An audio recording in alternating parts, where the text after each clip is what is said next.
News 18 Rajasthan के news room से वक्त हुआ है न्यूज 18 प्राइम का। नमस्कार, आपके साथ मैं रविंद्र सिंह। शुरुआत आज दिन की बड़ी खबर से करते हैं। दरअसल आज न सिर्फ राजधानी दिल्ली बल्कि पूरे एनसीआर इलाके समेत राजस्थान के भी कई हिस्सों में भूकंप के झटके महसूस किए गए। जबरदस्त भूकंप के झटके महसूस किए गए और इस भूकंप का केंद्र नेपाल बताया जा रहा है। आपको बता दें कि नेपाल में तो 40 मिनट में 4 बार भूकंप के झटके महसूस किए गए, जिससे कई इमारतों को नुकसान की खबर है। वहीं दिल्ली, एनसीआर और उत्तर भारत में भूकंप के तेज झटके महसूस किए गए।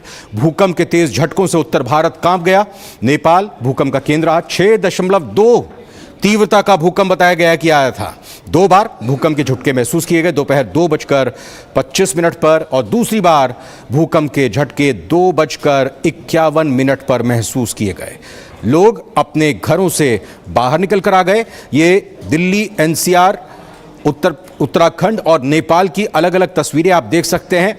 राजधानी जयपुर की तस्वीर आपके सामने, उत्तर प्रदेश के गाजियाबाद की तस्वीरें आपके सामने। भूकंप आने के बाद लोग तुरंत अपने घरों से बाहर निकलकर सड़कों पर आ गए।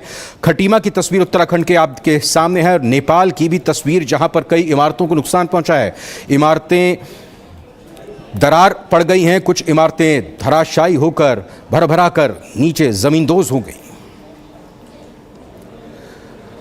तो कितनी तीव्रता इस भूकंप के झटकों की महसूस की गई, ये साफ अंदाजा लगाया जा सकता है। 6.2 एक बड़ी तीव्रता भूकंप की मानी जाती है और इस लिहाज से अगर देखें तो बार बार ये झटके आए। नेपाल में 4 बार भूकंप के झटके महसूस किए गए और दिल्ली की, उत्तर भारत की, राजस्थान की बात करें, एनसीआर इलाके की बात करें तो 2 बार ये भूकंप के झटके महसूस हुए।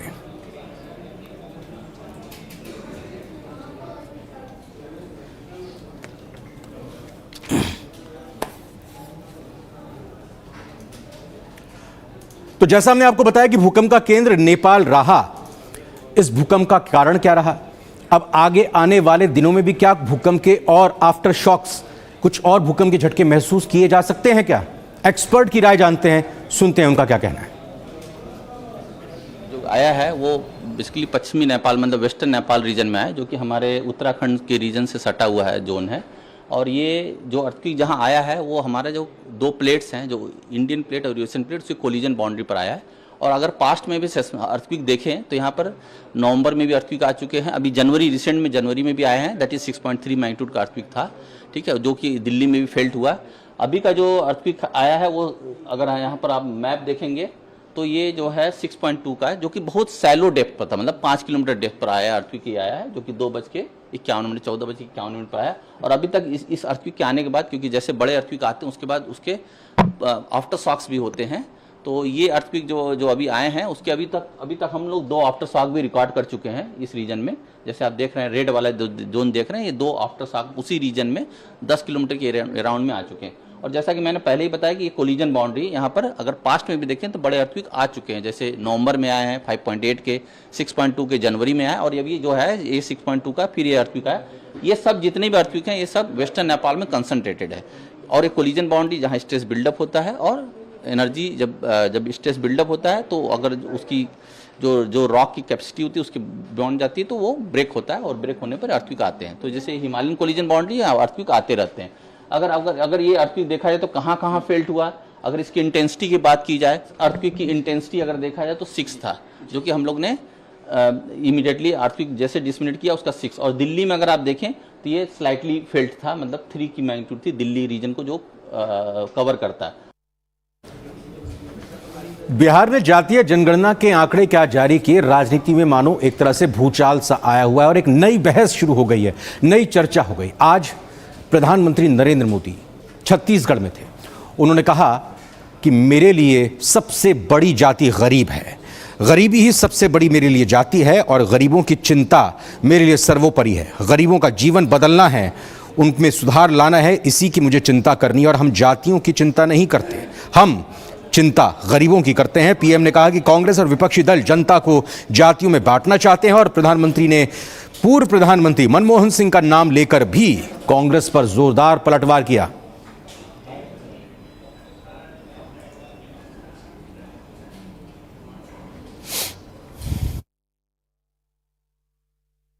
चाहे वो दलित हो, गरीब चाहे वो पिछड़ा हो, गरीब चाहे आदिवासी हो, गरीब चाहे सामान्य वर्ग से हो, हमें सबसे बड़ी जाति मेरे लिए गरीब है।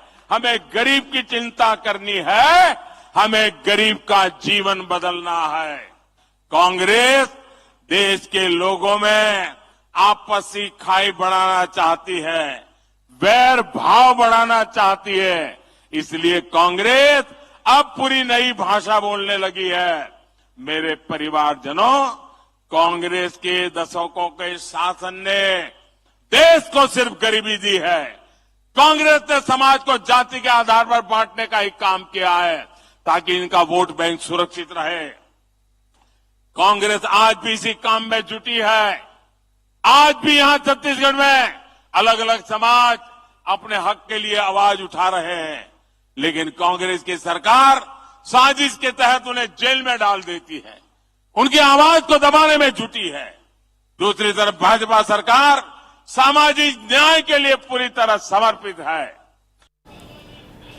तेलंगाना के मुख्यमंत्री के चंद्रशेखर राव ने एनडीए में शामिल होने का अनुरोध किया था, रिक्वेस्ट की थी, लेकिन हमने मना कर दिया।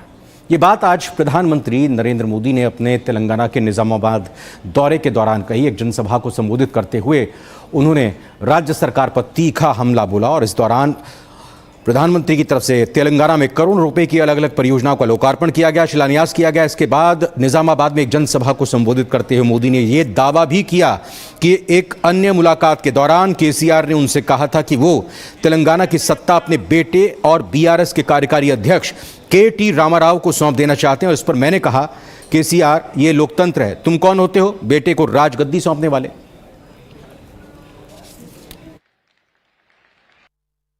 हैदराबाद के चुनाव के बाद ये भी तारीख चेक कर ले मीडिया वाले, वो दिल्ली मुझे मिलने आए, बहुत बढ़िया मुझे शाल उड़ाई, बहुत मुझे आदर किया और इतना प्यार दिखाया, ये केसीआर के कैरेक्टर में ही नहीं है।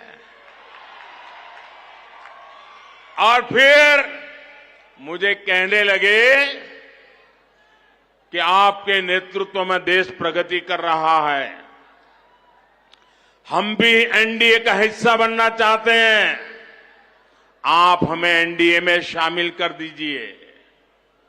मैंने कहा, आगे क्या? बोले, हैदराबाद में म्युनिसिपल कॉरपोरेशन में हमारी मदद कर दीजिए। मैंने केसीआर को कहा, आपके कारनामे ऐसे हैं, मोदी आपके साथ जुड़ नहीं सकता है। हैदराबाद में हमें विपक्ष में बैठना पड़ेगा तो बैठेंगे।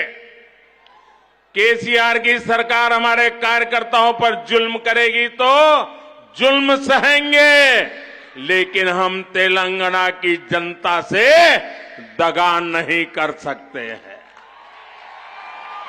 भले तेलंगाना की जनता ने हैदराबाद में हमें पूर्ण बहुमत दे दिया, लेकिन 48 सीट भी तेलंगाना का भाग्य बदलने की शुरुआत है। और मैंने उनसे हर प्रकार से मदद करने का इनकार कर दिया, उनको एनडीए में एंट्री देने से इनकार कर दिया। उसके बाद उनका दिमाग फटका, फिर तो वो भांति भांति से दूर भागने रहे। मैं भ्रष्टाचार के सवाल पूछने लगा, फिर एक बार दोबारा आए, वो मुझे कह रहे हैं कि मोदी जी, मैंने बहुत काम कर लिया,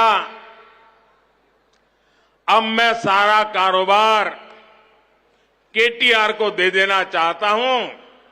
मैं एक बार केटीआर को भेजूंगा, आप जरा उसको आशीर्वाद दे देना, ये उन्होंने मुझे कहा।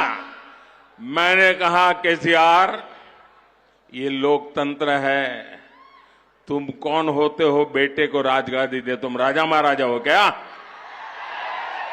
क्या तुम राजा महाराजा हो क्या?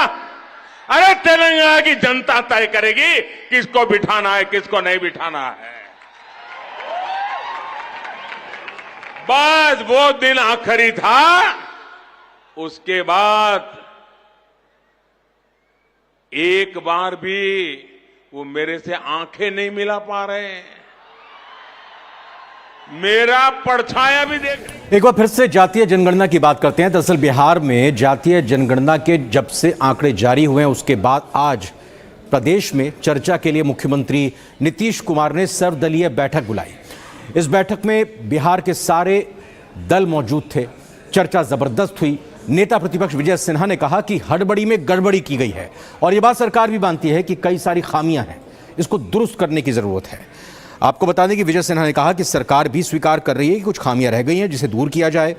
बैठक में माले और एमआईएम के विधायक ने मुसलमानों के लिए आरक्षण के अंदर आरक्षण की व्यवस्था करने की मांग कर दी है। तो रिपोर्ट में कई पहलुओं पर चर्चा हुई और इस पहलू के एक पहलू ये भी कि हड़बड़ी में गड़बड़ी की गई। सरकार भी स्वीकार कर रही है, आंकड़े जल्दबाजी में जारी किए गए, कई सारी खामियां हैं, इसको दुरुस्त करना चाहिए।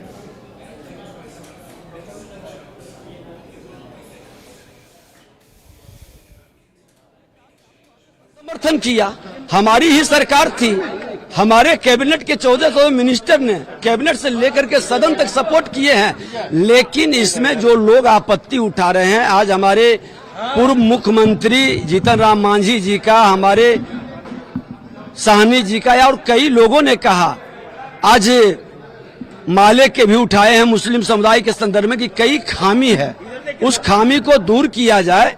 तो इन्होंने स्वीकारा है कि ये कमी है, इसको हम लोग देखें। हम आपत्ति लोगों को आप सार्वजनिक करें, पूरी डाटा, आर्थिक डाटा को सार्वजनिक करें, लोग को आपत्ति को आप निष्पादन की व्यवस्था बनाएं, पब्लिक डोमेन में जानी चाहिए विषय को और क्लियर होनी चाहिए। बात तो कोई नई नहीं थी, कल चूंकि पदाधिकारियों ने ही जारी कर दिया था, शायद इसलिए भी कि महात्मा गांधी जी की आत्मा को शांति मिले उनके। तो मामला ये है कि आज माननीय मुख्यमंत्री ने सर्वदलीय बैठक इसलिए भी बुलाई थी क्योंकि सर्वदलीय फैसला हुआ था और उसके कई बिंदुओं पर बात की। कुछ लोगों के मशवरे आए, माननीय मुख्यमंत्री ने भी इसको स्वीकार किया है कि उसका आर्थिक और शैक्षणिक विश्लेषण होना है ताकि लोक कल्याणकारी प्रोग्राम बनाया जाए और आगे सदन में हम इसको पेश करेंगे। पदाधिकारियों को उसने निर्देश दिया है, लेकिन एमआईएम का जो स्टैंड था हमने साफ कर दिया है कि चूंकि पिछड़ों की आबादी बढ़ी है, चूंकि एससी और एसटी की आबादी बढ़ी है, इसलिए लोक कल्याणकारी काम बगैर रिजर्वेशन के मुमकिन नहीं है। इसलिए रिजर्वेशन का साइज बढ़ाया जाए और केरल, कर्नाटक, तमिलनाडु के तौर पर विद इन रिजर्वेशन माइनॉरिटीज का रिजर्वेशन का हिस्सा अलग से तय कर दिया जाए। न्यूज़ 18 प्राइम में फिलहाल एक छोटे से ब्रेक का वक्त हुआ है, आप कहीं मत जाइएगा।